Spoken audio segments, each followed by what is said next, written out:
avait quelqu'un qui a dit que je peux pas jouer aux poupées, et après j'ai pleuré. Bienvenue sur Papatriarcat, le podcast qui réfléchit la parentalité au XXIe siècle en essayant de l'affranchir du modèle patriarcal. Bienvenue dans ce 100e épisode de mon podcast Papatriarcat. Je suis très ému, merci beaucoup pour toutes ces écoutes, toute cette confiance que vous mettez dans mes épisodes et surtout pour le suivi que vous avez sur ce podcast. Je ne sais pas si vous le savez, mais le podcast Papatriarcat est un des podcasts qui a le plus fort engagement de tous les podcasts ACAST, qui est leader de France. Et ça, c'est juste incroyable. Donc merci énormément. Et pour ce 100e épisode, je voulais marquer le coup et j'ai l'immense plaisir de recevoir la docteure Catherine Guéguin. Elle est médecin pédiatre spécialisée dans le soutien à la parentalité et formatrice de professionnels de l'enfance. Elle a créé un diplôme universitaire d'accompagnement à la parentalité pour les médecins.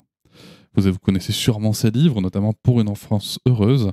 Et là, en fait, je vais baser mes questions et mon entretien, certes sur ce que j'ai déjà lu d'elle, mais surtout sur son livre Petites et grandes questions pour une enfance heureuse, qui est un guide d'éducation illustré sorti aux arènes fin 2022. Je vous le conseille, c'est vraiment très pratique, c'est très facile, c'est très très très accessible. Alors bien sûr, Catherine Guéguin, vous la connaissez aussi comme figure de ce qu'on appelle l'éducation positive, bienveillante, ou autre, en tout cas, figure des droits de l'enfance aussi, qui cherche à vraiment se dire, tiens, comment est-ce qu'on pense la relation à l'enfant en tenant compte des droits de l'enfant et du point de vue de l'enfant et de ce que l'enfant ressent. On lui doit beaucoup de vulgarisation de sujets importants. Et ça, c'est vraiment quelque chose d'essentiel aujourd'hui dans l'évolution éducative qu'on peut et qu'on doit connaître en France. Alors nous allons évoquer plein de sujets. Nous allons bien sûr parler des émotions de l'enfance, nous allons évoquer l'empathie, nous allons évoquer aussi les difficultés qu'on peut avoir quand nous, parents, on n'a pas connu cette éducation-là et qu'on essaye de faire différemment, sauf qu'en fait, on n'est pas à l'aise avec nos émotions. On parlera de cadre aussi, bien évidemment. On parlera de cadre. On parlera aussi de la société, un petit peu, parce que justement, Catherine Guéguin accompagnant aussi certaines instances de la société, du gouvernement, et formant les professionnels, elle a une vision qui est très intéressante sur le sujet.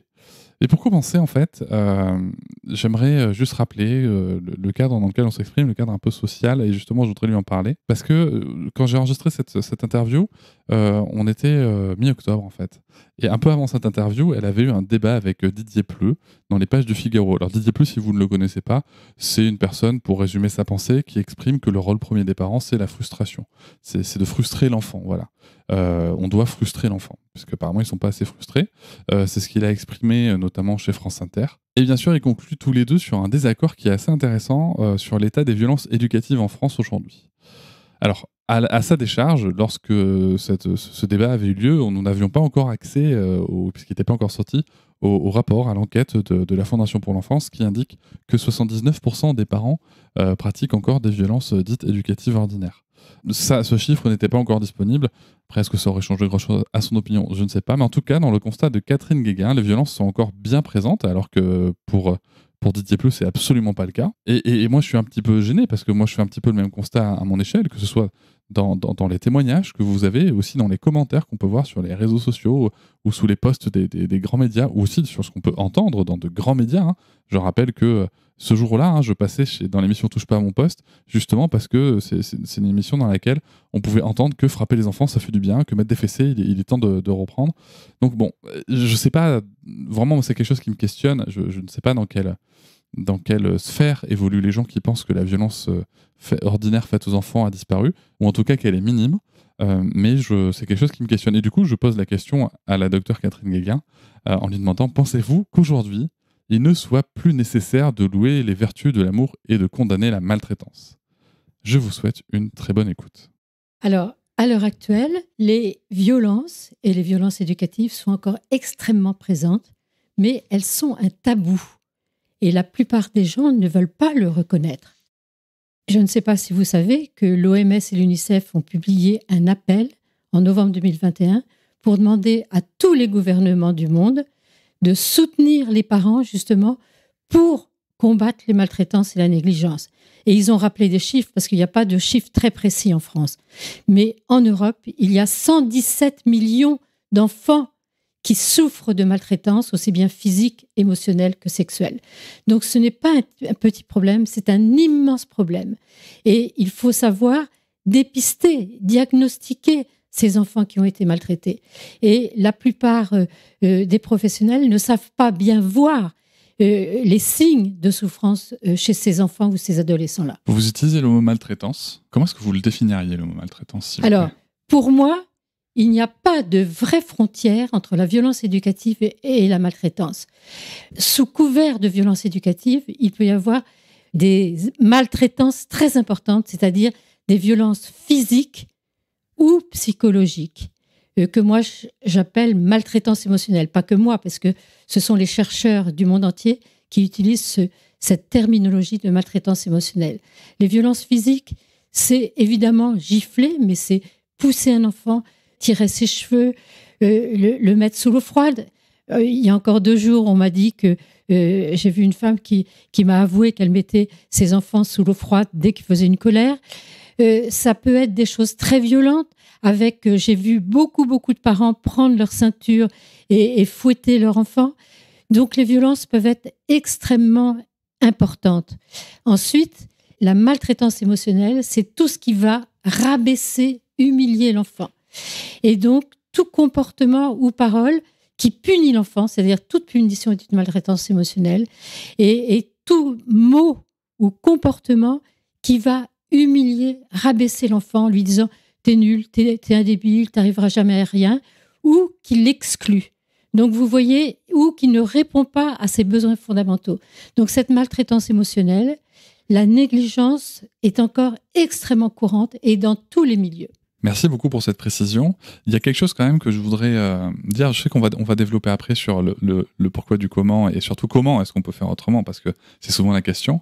Est-ce que ça veut dire, selon vous, parce que je sais que c'est une nuance qui est importante, est-ce que ça veut dire que le parent qui, ne sachant pas faire autrement, va avoir crié, va avoir puni, devient un parent maltraitant? Parce que souvent, c'est comme ça que les parents le vivent. J'ai eu tel comportement et ça fait de moi telle personne, alors que nous ne sommes pas nos comportements. Alors, dans ma vie de pédiatre, j'ai reçu énormément de parents maltraitants. Et je veux dire haut et fort que je n'en veux pas du tout à ces parents-là. Pourquoi ?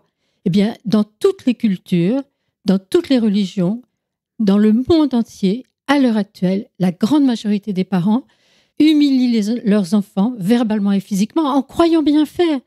Donc, on ne peut pas les condamner. Ils pensent que c'est comme ça que l'enfant va bien travailler à l'école et bien se comporter. Donc, c'est vraiment une révolution éducative de leur faire comprendre qu'il va falloir changer d'éducation. Ce n'est pas simple du tout, parce qu'ils pensent que c'est comme ça que l'enfant va devenir quelqu'un de bien. Ils me l'ont dit tout le temps. Le fameux « c'est pour ton bien » qu'on retrouve aussi chez Alice Miller, par exemple, qui a écrit un livre intitulé ainsi. Rappelons les bases. Vous avez écrit récemment un dernier livre adressé aux parents, que j'ai beaucoup aimé d'ailleurs dans le format, qui était vraiment très accessible, très dessiné. Je trouve ça très important de le préciser parce que du coup, il est très adapté à notre vie quotidienne aujourd'hui. On n'a pas forcément le temps toujours de lire tout le contenu, de lire toutes les précisions. Et du coup, là, vous donnez vraiment des clés très efficaces. Et vous commencez par cette question.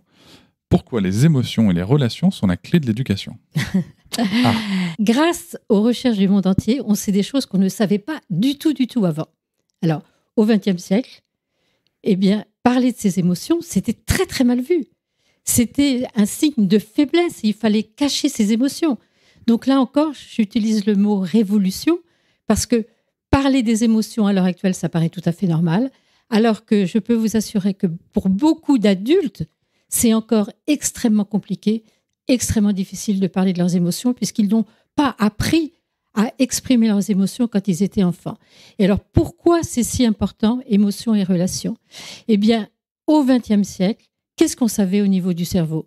Le cerveau était dévolu aux fonctions intellectuelles, motrices et sensorielles. Donc, toute l'éducation était basée sur il faut que j'aide mon enfant à développer ses capacités intellectuelles. Et il faut qu'il apprenne à lire, à écrire, à compter, etc. Ensuite, motrice, il faut qu'il fasse de la gym, du sport, de l'activité physique. Et sensorielle, il pourrait peut-être faire de la musique, de la peinture, etc. Et les recherches très récentes donc du 21e siècle, nous disent quoi ? Eh bien, qu'une très grande partie du cerveau est dévolue aux émotions et aux relations. Eh bien, ça veut dire quelque chose de très important. Si moi, je vous demandais individuellement qu'est-ce qui est important pour vous, eh bien, vous diriez ce que j'éprouve moi et mes relations. Donc, pour son bien-être, les émotions et les relations sont fondamentales. Donc, c'est toute une autre façon de voir le développement humain, c'est-à-dire qu'il va falloir, dès la grossesse, aider les parents à être connectés à leurs propres émotions à eux, et la femme enceinte d'être connectée aussi aux émotions de son enfant. Donc, c'est dès la grossesse qu'il faut faire déjà un travail pour dire aux parents pourquoi les émotions sont si importantes et pourquoi elles sont si importantes. Parce que les émotions nous aident à vivre, à nous connaître. Si on n'est pas connecté à nos émotions, on ne peut pas savoir qui on est. C'est-à-dire, qu'est-ce qui nous intéresse, qu'est-ce qui nous motive, qu'est-ce qui vraiment, vraiment donne un sens à notre vie. Et ensuite, nos émotions sont importantes évidemment pour notre vie affective. Il faut être au clair avec ce qu'on éprouve pour les uns et pour les autres. Si on n'éprouve rien pour autrui, on peut perdre son sens éthique et moral. C'est-à-dire que si on n'éprouve rien pour autrui, on peut le voler ou le tuer. Si on n'éprouve rien pour son travail, si on n'a plus du tout de motivation, plus de plaisir, on ne peut pas aller travailler. On ne peut pas penser, on ne peut pas agir si on n'est pas d'abord connecté à nos émotions, qui sont reliées à nos besoins les plus profonds. Par contre, ça ne veut pas du tout dire que l'intellect n'est pas important. Si, l'intellect est très important, mais les émotions sont primaires. C'est d'abord qu'est-ce que je ressens et ensuite comprendre pourquoi j'ai telles émotions et quels sont les besoins derrière nos émotions. Donc, c'est d'abord les émotions et ensuite pourquoi j'ai telles émotions et qu'est-ce que ça signifie pour moi. J'aime beaucoup que vous rappeliez tout ça et aussi que vous rappeliez cette notion de au XXe siècle, on pensait que, parce que c'est vrai qu'on a tendance à regarder un petit peu le fonctionnement de notre cerveau, donc de notre espèce, au travers de cette espèce d'image très contemporaine et très prétentieuse, hein, disons-le, de nos connaissances, alors qu'il y a quand même des mécanismes qui sont là depuis, pour certains, des millions d'années et qui ont assuré la survie de l'espèce bien avant, d'ailleurs, qu'on invente l'écriture ou la lecture. Donc, c'est intéressant aujourd'hui de se pencher là-dessus et c'est vrai que les neurosciences ont tendance à juste à mettre en exergue en fait des mécanismes qui sont déjà présents et qu'on n'a peut-être pas pris le temps d'observer. Vous nous parlez de l'importance des émotions et de comprendre l'autre. Ça ressemble beaucoup à la définition de l'empathie, je trouve. Est-ce que c'est la définition que vous en faites et en quoi c'est important l'empathie dans l'éducation ? Alors, émotions et relations, ça va absolument ensemble. Et pourquoi ? Parce que l'empathie, c'est le travail sur les émotions. Mais ce travail-là, encore une fois, il commence toujours par soi-même. C'est-à-dire que le parent, il faudrait vraiment qu'il fasse un travail sur ses propres émotions et qu'il n'ait aucune culpabilité à éprouver telle ou telle émotion. C'est-à-dire que les émotions ne sont ni bien ni mal. Elles sont une réaction à un événement extérieur. Il faut juste les accueillir, les accepter, savoir les réguler et comprendre pourquoi on a telles émotions. Donc, les émotions nous aident, comme je l'ai dit tout à l'heure, à nous connaître. Et elles vont nous aider à comprendre les émotions de notre enfant. Parce que l'empathie, c'est quoi ? Eh bien, c'est d'abord percevoir ses propres émotions et celles de son enfant. Ensuite, c'est comprendre ses propres émotions et comprendre celles de son enfant. Et ensuite, il y a la sollicitude empathique qui nous amène à prendre soin de nos propres émotions, c'est très très important, et à prendre soin des émotions de notre enfant. Et quand, justement, c'est ça, moi j'ai été scotchée quand j'ai vu que les chercheurs nous disaient ça, quand on a cette empathie-là, eh bien, ça permet totalement au cerveau de l'enfant de se développer. Et aussi bien le cerveau intellectuel que affectif. Le cerveau affectif, c'est celui qui nous permet d'être connectés à nos émotions et d'avoir des relations satisfaisantes. Et ça, je peux vous assurer qu'au XXe siècle, on ne le savait pas. On pouvait avoir l'intuition qu'il faut être empathique pour se sentir bien et avoir des bonnes relations, mais maintenant, c'est prouvé par la science que c'est l'empathie qui permet le développement optimal du cerveau de l'enfant et de l'adolescent. Et oui, et d'une façon très claire et très simple, parce que c'est ce qui permettait la survie du petit bébé aussi. Parce que sans empathie, en fait, on mourait à l'époque quand même, oui. Donc il fut un temps. Quand on raisonne au niveau de l'espèce. Par contre, ce que je voudrais dire, allez-y. puisque vous dites c'est ça qui permet la survie. Par contre, comme le petit, lui, ne sait pas gérer ses émotions, et ce n'est pas qu'il ne veut pas ou qu'il ne sait pas, c'est qu'il ne peut pas, parce que son cerveau est immature. Et ça, on ne le savait pas au XXe siècle.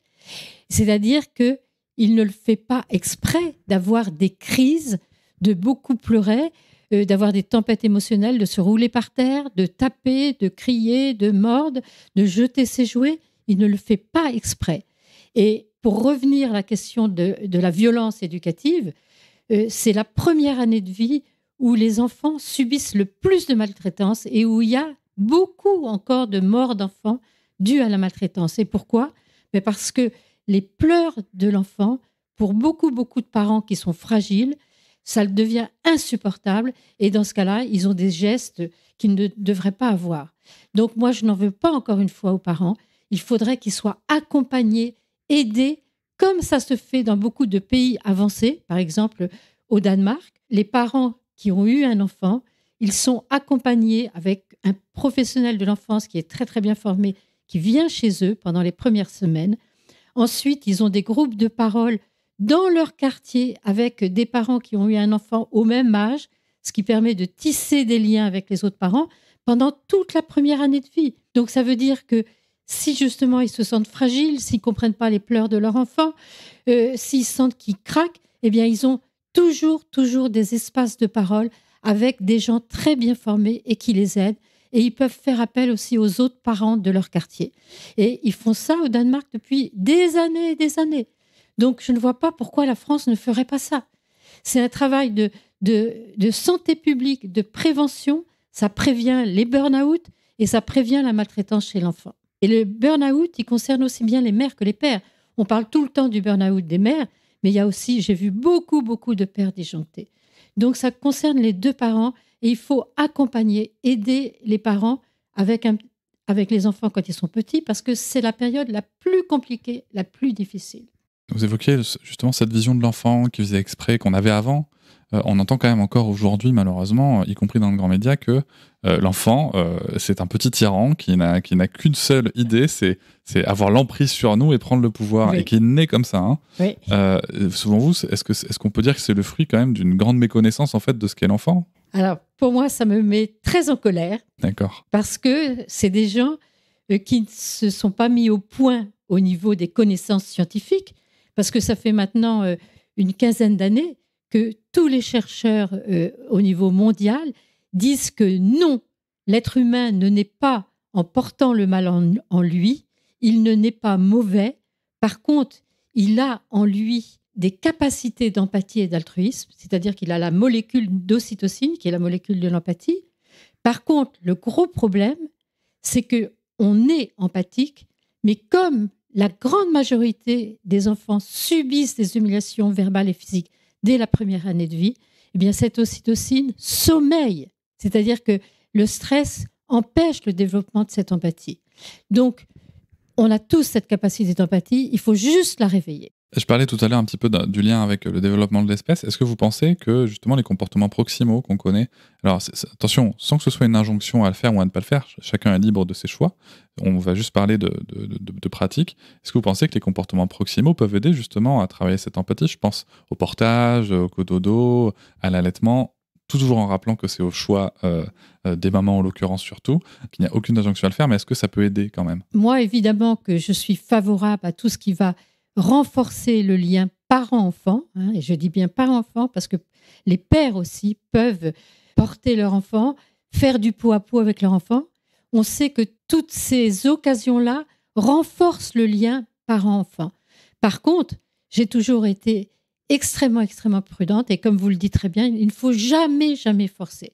C'est-à-dire que si on n'est pas prêt à le faire, il ne faut surtout pas, et ce ne sont pas des injonctions. Dans l'éducation, il n'y a pas d'injonction. Hein. Il y a comprendre pourquoi les parents souhaitent telle ou telle chose, les aider à savoir ce qu'ils veulent transmettre et les accompagner quand ils ont un comportement inadéquat avec leurs enfants.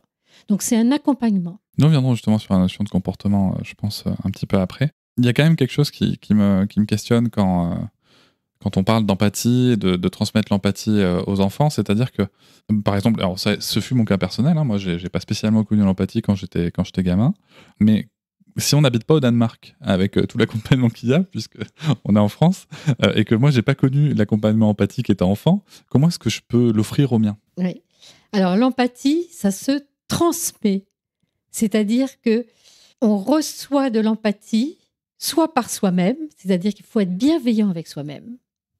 Ça fait partie. Je vous remercie de le dire. Oui, ça fait partie de ce qu'on appelle, on pourra en parler, des compétences psychosociales. C'est être bienveillant avec soi-même. Se dire, je fais de mon mieux. Je ne suis pas parfait parce que ça n'existe pas. Je fais des erreurs parce que ça arrive à tout le monde. Parce que l'éducation, c'est la chose la plus compliquée. Donc, tous les parents font des erreurs et ce n'est pas grave. Il faut juste le reconnaître. Et quand on a un mot de trop, un geste qu'on n'aurait pas dû avoir, ce n'est pas grave du tout. Je vais peut-être vous choquer en disant ça, parce que ça arrive à tous les parents.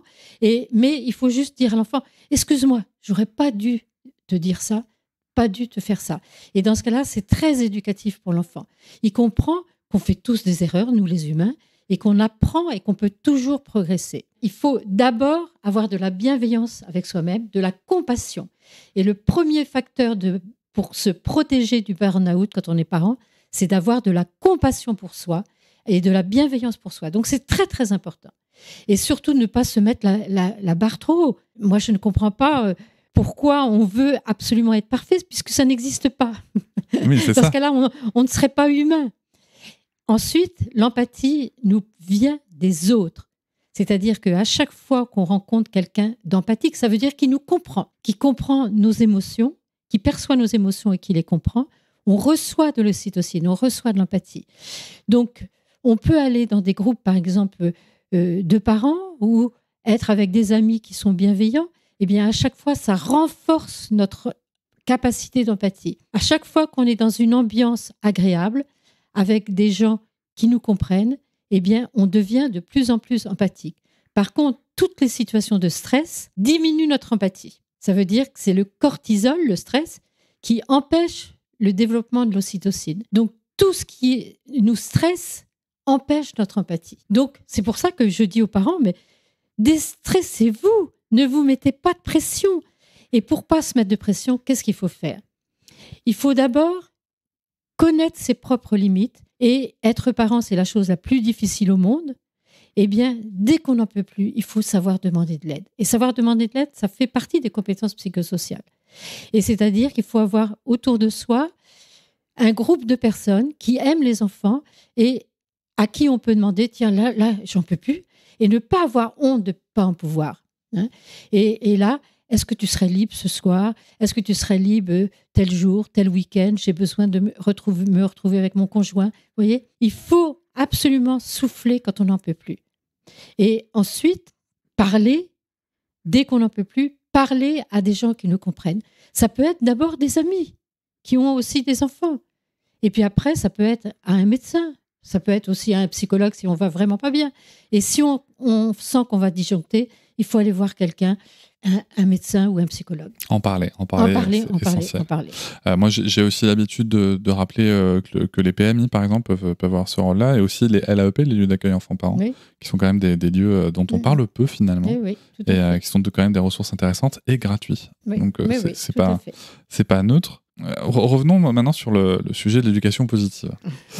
On entend régulièrement dans le grand média que l'éducation positive à la française, avec tous les guillemets que je peux y mettre, c'est du laxisme, qu'il ne faut pas dire non, ou qu'il est encore interdit d'interdire. Alors, faites-vous le même constat, et comment définir la frontière entre éducation positive et laxisme? Alors, pour moi, l'éducation positive, c'est comprendre l'enfant, comprendre ses émotions et ses besoins. Ça n'a strictement rien à voir avec le laxisme. C'est-à-dire que l'adulte doit être un vrai adulte, il doit transmettre des valeurs, il doit savoir poser un cadre, il doit savoir dire non à l'enfant. Ça, c'est extrêmement important. Mais il le fait sans humilier verbalement et physiquement les enfants. Par contre, comme c'est une véritable révolution éducative, c'est extrêmement compliqué. Et qu'on ne peut pas sortir d'une éducation qu'on a reçue violente d'un coup de baguette magique. C'est impossible. À mon avis, il faut à peu près une génération pour vraiment que notre société change. Donc, à l'heure actuelle, les parents entendent parler d'éducation bienveillante et pour eux, soit ils n'ont pas compris, soit ils n'ont pas voulu comprendre que élever son enfant, c'est quelque chose qui demande savoir ce qu'on veut transmettre à son enfant. Et élever son enfant, c'est lui donner une sécurité affective. Et la sécurité affective, elle se donne évidemment par l'affection qu'on donne à son enfant, l'amour qu'on donne à son enfant, la confiance qu'on lui fait et qui l'aide à progresser. Mais c'est aussi lui dire qu'il y a des choses interdites et il y a des choses qu'on ne fait pas. Et ça, c'est extrêmement, extrêmement important. C'est-à-dire qu'il doit y avoir des règles très, très importantes que l'enfant n'observera certainement pas à chaque fois, bien entendu, mais il va falloir l'aider à comprendre pourquoi on lui dit qu'il y a telle et telle règle. Et il faut absolument savoir dire non. C'est fondamental. J'aime beaucoup la tournure de phrase de Marion Querc qu'elle a eue dans mon podcast, où elle explique que, en fait, le sujet, notamment de l'éducation positive, en tout cas du changement de posture éducative en France, c'est pas de remettre en question la présence du cadre, mais la violence du cadre. Absolument. Et je trouve cette phrase parfaite. Oui. Donc je la ressors à chaque fois. Oui, tout à fait. Elle est vraiment très pertinente. Alors pour celles et ceux qui nous écoutent, vous pourrez aussi retrouver dans l'épisode 80 avec Héloïse Junier. Justement, on a fait tout un épisode sur fixer un cadre non violent pour vous donner des pistes. Mais il y a quand même quelque chose qui m'interpelle parce qu'on se parle de fixer un cadre, on se parle d'empathie, on se parle de comprendre l'enfant. Mais quand je dois rappeler le cadre à mon enfant, comment ça se passe? Parce que du coup, si lui il m'explique que ses émotions, c'est non, est-ce que je dois mettre de côté mon empathie? Et si je ne dois pas la mettre de côté, comment je fais? On ne met jamais de côté son empathie. Et après, vous savez que l'éducation, comme je l'ai dit déjà plusieurs fois, c'est extrêmement difficile et ça doit s'adapter à l'âge de l'enfant. Donc, je ne parle jamais de en général. Tout dépend quel âge a l'enfant. C'est-à-dire qu'un tout petit, un bébé, il va vouloir aller toucher les prises électriques. Eh bien, il va falloir lui apprendre non. Donc, on lui dit non. Et on lui dit, ça fait mal. Mais il va le refaire parce que la curiosité, l'envie de connaître les choses le pousse à refaire. Eh bien, ce qui est très compliqué pour les parents, c'est de ne pas se fâcher et de rester calme. Et ça, c'est un apprentissage de pouvoir rester calme. Et à mon avis, justement, le fait que l'enfant ait envie, lui, de faire ce qu'il veut, ce qui est tout à fait normal, le fait qu'il ait des tempêtes émotionnelles, je pense que c'est une de mes hypothèses, que c'est une des raisons pour lesquelles les adultes se sont dit le petit de l'être humain, c'est un animal sauvage et qu'il faut dresser. Et moi, à mon avis, c'est à cause de ça qu'une partie de l'humanité se dit il va falloir dresser mon enfant. Et jusqu'à présent, l'éducation était un dressage. Ce n'était pas de l'éducation. Tout à fait. On parle d'ailleurs souvent de certaines méthodes, on verra si on y revient ou pas, mais qui sont dites éducatives, mais qui sont en fait des méthodes de conditionnement et pas des méthodes de développement. On sait très bien, alors bien sûr qu'il y a des études scientifiques qui montrent que ça marche, on sait depuis longtemps que le conditionnement ça marche sur l'être humain, sur tous les êtres vivants d'ailleurs, mais est-ce que c'est ce qu'on recherche? Je ne sais pas, en tout cas c'est pas ma recherche personnellement. On peut aussi entendre que le rôle premier du parent est d'éduquer à la frustration. Voilà, on peut le citer, ce sont des propos de Didier Pleu sur France Inter en l'occurrence. Alors, et de tous les psychanalystes. Et de tous les psychanalystes, tout à fait. À titre personnel, moi je pense que les enfants sont déjà bien assez frustrés comme ça, par un environnement qui n'est pas ou peu adapté, et que notre rôle c'est d'accompagner la frustration, pas d'en proposer en fait des supplémentaires comme ça juste pour du dressage à la frustration. Qu'est-ce que vous pensez de ces deux propositions? Oui. Dans mon deuxième livre qui s'appelle Vivre heureux avec son enfant et qui reprend toutes mes consultations, j'évoque ce problème de frustration et je dis que non, l'enfant est frustré en permanence déjà par la vie réelle. Dans la vie réelle, il y a des contrariétés tout le temps, en permanence. Et pour moi, c'est extrêmement malveillant de vouloir le frustrer en plus. Donc non, je suis absolument contre le frustrer encore plus. Il a déjà 1000 occasions d'être frustré.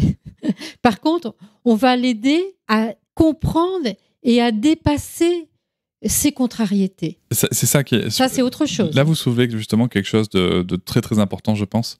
Parce qu'on parlait du rôle des émotions, vous parlez là de traverser les contrariétés. Les émotions, vous l'avez dit, elles ont un rôle essentiel dans l'éducation. L'éducation positive, est-ce que ça consiste à les accompagner ou à établir des stratégies pour éviter les émotions désagréables. Je vous demande ça parce que j'ai l'impression que... Alors, je pense que certains parents l'ont compris comme ça, déjà, je pense. Et on voit bien que les personnes qui luttent activement contre l'éducation positive décrivent les parents qui essaient de la pratiquer comme des gens qui veulent surtout pas que l'enfant soit frustré ou qu'il ait une colère ou qu'il ait peur. Mais ça n'a jamais été le message, si je me trompe. Toutes les émotions sont extrêmement importantes et extrêmement utiles. Qu'elles soient agréables ou désagréables, toutes les émotions sont un message pour nous. Et je parle là d'abord des émotions des parents, c'est-à-dire que quand on est parent, on a le droit d'être en colère, on a le droit d'être épuisé, d'être inquiet, d'être bouleversé. Et ça fait partie de la vie des parents d'éprouver toutes ces émotions et de comprendre pourquoi on est inquiet. Moi, la plupart du temps, quand je recevais des parents, ils étaient très en colère vis-à-vis de leur enfant. Eh bien, derrière la colère, parce que leur enfant ne se comportait pas comme il voulait, il y avait de l'inquiétude de ne pas comprendre pourquoi leur enfant faisait ça, du désarroi parce qu'ils ne savaient pas comment faire. Donc, en tant que parent, oui, on éprouve beaucoup, beaucoup d'émotions désagréables. Par contre, il faut comprendre pourquoi on a ces émotions désagréables. Pour l'enfant vit aussi énormément d'émotions désagréables. Il va être en colère, il va être inquiet, il va avoir peur. Et chez lui, chez le tout petit, ces émotions désagréables sont beaucoup, beaucoup, beaucoup plus importantes que chez nous. Et ça, il faut vraiment en prendre conscience parce que la plupart des parents chez le tout petit, c'est-à-dire jusqu'à 5 ans, quand l'enfant a peur, ils disent « mais c'est rien, n'aie pas peur », alors que pour lui, c'est une véritable panique. Il pleure, on lui dit « mais arrête de pleurer, pourquoi tu pleures ?» alors que lui, c'est vraiment un très, très profond chagrin. Donc, il faut absolument reconnaître, accueillir les émotions désagréables de son enfant et les accepter et comprendre pourquoi il a telle ou telle émotion. Par contre, j'ai encore quelqu'un qui m'a demandé l'autre jour, mais je ne comprends pas, mon enfant, il a 4 ans et il ne comprend pas pourquoi il a telles émotions. Mais nous, adultes, très souvent, on a beaucoup de mal à comprendre pourquoi on a telles émotions et les parents veulent que l'enfant, lui, comprenne. Ça, la compréhension de pourquoi on a telle émotion, ça va venir petit à petit. Vous soulevez justement le fait de ne pas pleurer, de minimiser l'émotion de l'enfant. Je ne peux pas m'empêcher, là, en vous écoutant, est-ce qu'il n'y a pas aussi quelque chose qui va dépendre aussi du genre de l'enfant ? Parce que quand même, aussi, le fait de ne pas pleurer, de ne pas montrer de faiblesse, c'est quand même quelque chose qu'on impose quand même beaucoup aux petits garçons, oui, qui deviendront potentiellement les futurs pères, oui, qui devront élever des enfants avec, comme dirait Hermione Granger dans Harry Potter, la capacité émotionnelle d'une petite cuillère. Est-ce que c'est quelque chose que vous constatez, vous, cette différence de genre dans le traitement ? Ah mais je recevais toujours et la mère et le père, ou les deux conjoints comme s'ils étaient homosexuels. Hein. Eh bien, chez les pères, ils avaient énormément de mal à être connectés à leurs émotions parce qu'on leur avait toujours dit qu'un petit garçon et qu'un homme, ça devait être fort, ça ne devait pas montrer ses faiblesses et donc pleurer, c'était impossible pour un homme. Donc ça, il faut absolument qu'il y ait un changement d'éducation et qu'on comprenne que exprimer ses émotions désagréables, c'est extrêmement, extrêmement important. Et ça nous permet, encore une fois, de nous comprendre, mais ça calme aussi une partie de notre cerveau qui active la sécrétion des molécules de stress. Donc quand on arrive à dire « oui, je suis triste, mais je suis vraiment très triste, je suis malheureux », eh bien, tout de suite, on est moins stressé. Ou j'ai peur, parce que les hommes, ils n'ont pas le droit d'avoir peur. Ils ont le droit d'être en colère, hein, mais ils n'ont pas le droit d'avoir peur. Oui, j'ai peur, eh bien, tout de suite, ça déstresse, il y a moins de cortisol. Donc, il faut vraiment que vous, les parents qui m'écoutez, vous aidiez vos petits garçons à exprimer leurs émotions. Moi, je voudrais dire 2 choses concernant ce que vous venez d'évoquer. Je recommande toujours un dessin animé que je trouve très très bien sur les émotions et surtout pour comprendre le rôle de la tristesse. C'est Vice Versa de Disney, enfin Pixar à l'époque, que je trouve vraiment très très bien. Ensuite, juste un petit message que je passe à chaque épisode pour l'auditoire. Si vous souhaitez réagir, si vous souhaitez poser une question, si vous avez le droit d'être d'accord, pas d'accord, vous avez en description de l'épisode un lien vers l'application SpeakPipe, vous y allez et vous me laissez un audio, j'y répondrai ou peut-être que je le transmettrai à la Dr Guéguin, on verra, mais n'hésitez pas surtout à interagir. On a toujours ce sujet aussi qui revient régulièrement parce que je vais ouvrir une petite parenthèse sur le cortisol et sur comment on fait, parce que j'ai vu sur les réseaux sociaux, alors moi j'ai lu vos livres, hein, et c'est pas parce que vous êtes en face de moi, mais je n'ai jamais compris ça comme ça, mais j'ai lu sur les réseaux sociaux, mon Dieu, si je crie sur mon enfant ne serait-ce qu'une fois, je vais lui cramer le cerveau à vie. Est-ce que vous pouvez me donner votre avis sur cette interprétation ? Alors, j'en veux pas du tout à ces parents qui disent ça, ça veut dire qu'ils n'ont pas lu mon livre, parce que dans mon livre, évidemment, il y a plein de choses. Alors, qu'est-ce que disent les chercheurs, hein? Parce que moi, je suis une clinicienne, c'est-à-dire que toute ma vie, j'ai été auprès des parents et des enfants. Par contre, je m'intéresse beaucoup aux recherches qui nous aident à mieux comprendre l'enfant. Eh bien, qu'est-ce que nous disent les chercheurs ? C'est quand le stress est très important, répété, quotidien, qu'il peut abîmer le cerveau. Donc ça, c'est extrêmement important. C'est-à-dire que c'est pas... Si je crie une fois, comme je vous ai dit, ça arrive à tous les parents de déraper. Ça, ce n'est pas grave et je vais peut-être encore choquer en disant ça. Mais le cortisol, c'est quand il est à un taux très important, continu, qu'il peut agresser des parties du cerveau qui sont extrêmement importantes. Donc c'est pas comme ça, ça se fait pas comme ça une fois, non. Oui, c'est vrai qu'on en parlait un petit peu avec Héloïse Junier dans un autre épisode. Il faut que ce soit il faut que du coup ce niveau de stress soit la norme entre guillemets dans la situation familiale pour que ça puisse amener des problématiques sur le développement du cerveau que vous évoquez. C'est vrai que moi j'ai tendance à dire, vous disiez, je vais peut-être choquer, moi j'ai tendance à dire et je le redis devant vous, c'est que moi quand je vois des parents qui craquent, mais même quitte à mettre une gifle à l'enfant, mais qui regrettent parce qu'ils ne voulaient pas le geste. Moi, je suis persuadé qu'il vaut mieux justement à ce moment-là faire preuve d'empathie encore plus que d'habitude, faire preuve de compassion plutôt que de leur dire qu'ils ont vraiment fait de la merde. Je pense qu'ils n'ont pas besoin de ça. Moi, en tout cas, j'aimerais pas qu'on me le fasse. Et je pense que c'est le meilleur moyen de les accompagner. Donc, je suis tout à fait d'accord avec vous. Par contre, c'est tout un apprentissage quand on sent qu'on est prêt à disjoncter. Il faut, encore une fois, être connecté à ce qui se passe en nous, dans notre corps, à nous, parents. C'est-à-dire sentir nos sensations corporelles, nos émotions. Par exemple, sentir qu'il y a de la chaleur qui vient, qu'on commence à avoir la voix qui tremble, on a le cœur qui se met à s'accélérer. Ça veut dire qu'on commence à disjoncter. Eh bien, il faudrait être conscient de ça et de se dire, bon, eh bien, il va falloir que j'aille faire une pause. Et de dire à l'enfant, tu sais, là, je sens que je perds mes moyens, il faut que je respire un bon coup ou que j'aille peut-être dans le couloir ou dans ma chambre, me calmer. Et dans ce cas-là, je peux vous assurer que c'est un apprentissage très important parce que nous sommes des modèles très puissants pour les enfants. Eh bien, les enfants apprennent à faire la même chose. Et ils apprennent, et c'est comme ça qu'on peut contrôler nos émotions quand elles nous envahissent et qu'on va disjoncter. Et dans ce cas-là, l'enfant va apprendre la même chose petit à petit, vers à peu près 5 ans.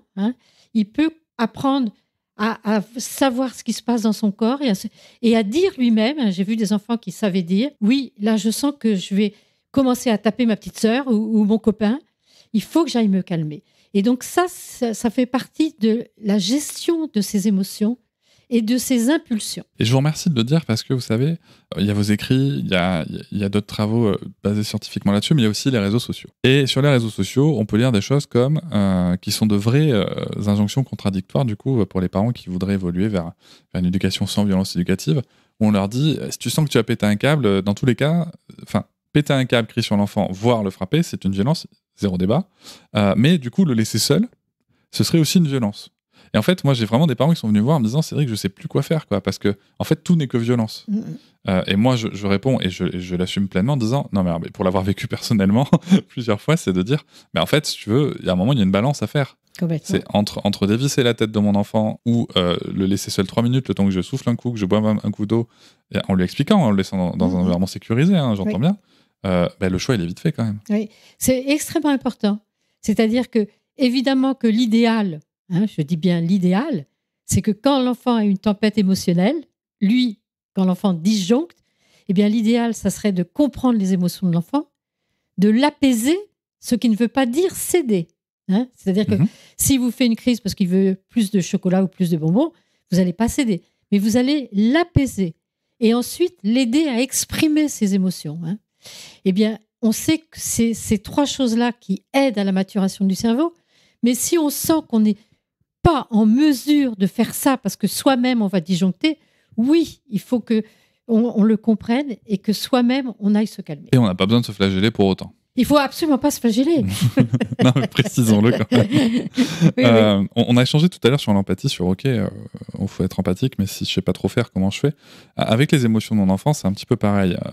Moi, je fais souvent le parallèle avec mon enfant a une crise émotionnelle. En gros, c'est comme si je le voyais en train de se noyer dans une piscine et que je voulais aller le sauver sans savoir nager. Du coup, il y a des outils qui existent, il y a des choses qui existent, mais si moi je veux faire un travail sur mes émotions, qu'est-ce que vous me conseilleriez de faire pour commencer ? Alors, le travail sur les émotions, ça peut être un très très long travail. Il y a en ce moment beaucoup de choses qui sont proposées, des groupes de parole de parents. Il y a ce qu'on appelle la communication non violente, qui est un travail justement sur nos émotions, sur nos besoins. Et c'est un travail d'empathie. Et en ce moment, je ne sais pas si vous le savez, mais le gouvernement a signé une circulaire ministérielle, interministérielle, 7 ministères l'ont signée, le 19 août 2022, pour que tous les adultes en contact avec les enfants soient formés pour qu'ils développent leurs compétences psychosociales. Je peux vous assurer que c'est un programme extraordinaire. Et les compétences psychosociales, c'est justement le travail sur les émotions, sur la gestion du stress et sur comment avoir des relations satisfaisantes. Vous vous rendez compte ce que ça fait ? Moi, jamais personne m'a dit comment faire pour avoir des relations satisfaisantes. Et donc, c'est un programme sur 15 ans. Et donc, le ministère de la Santé s'est engagé, le ministère de l'Éducation, le ministère de la Justice, le ministère du Travail. Donc, vous voyez que c'est un engagement officiel.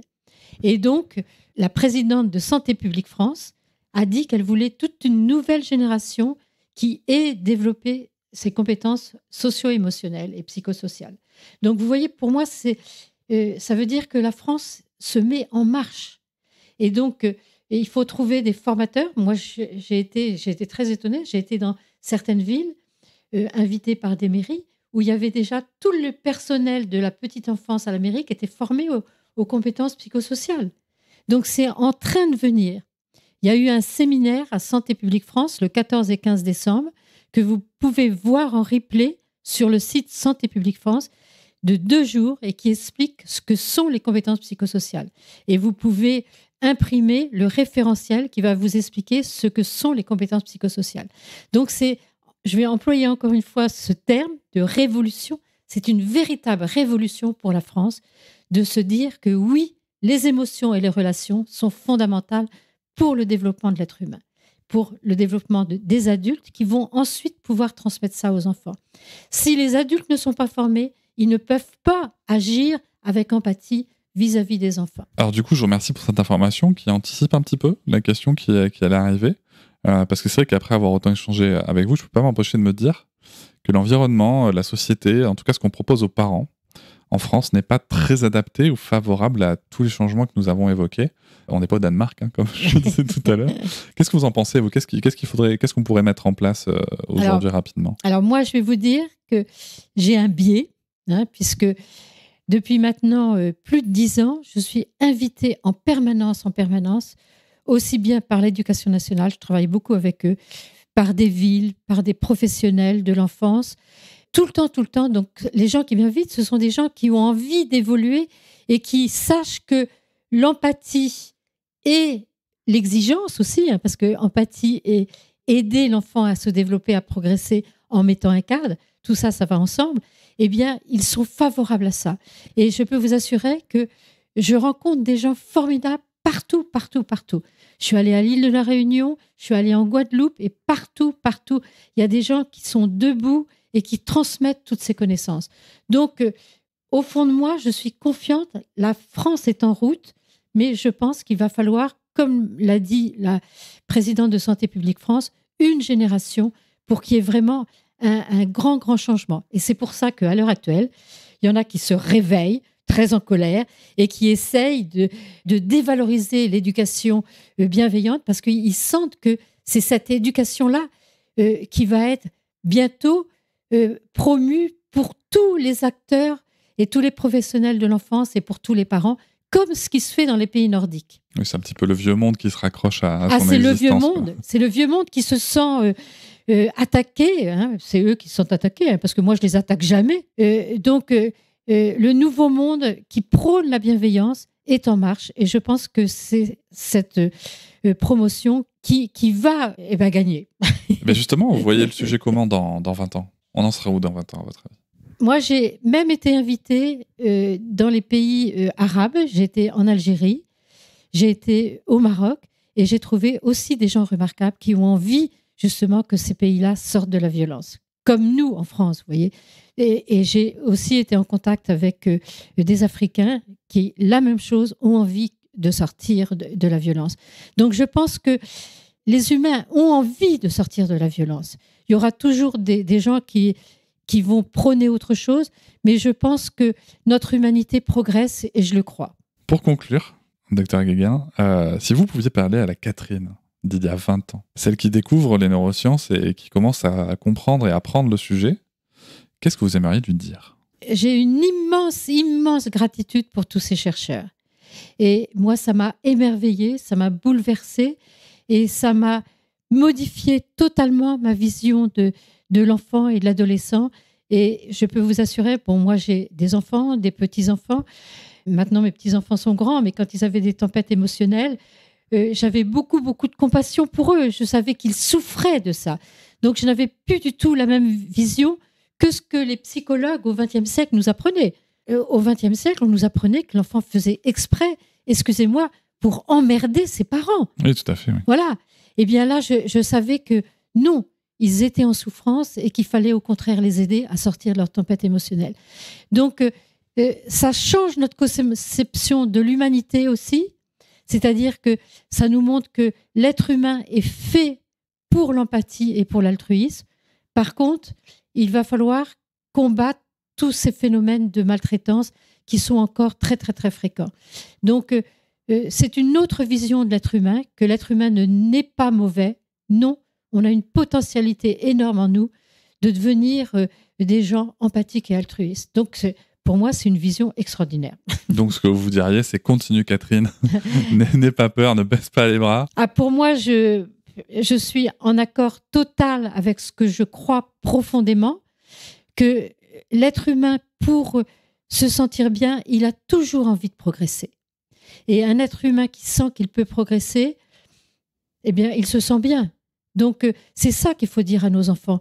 C'est-à-dire que quand ils font des erreurs, quand ils se comportent pas comme il faudrait, il faut leur dire, oui, on ne fait pas ça, on ne dit pas ça, mais moi, je te fais confiance. Tu peux apprendre à ne plus dire ça, à ne plus faire ça.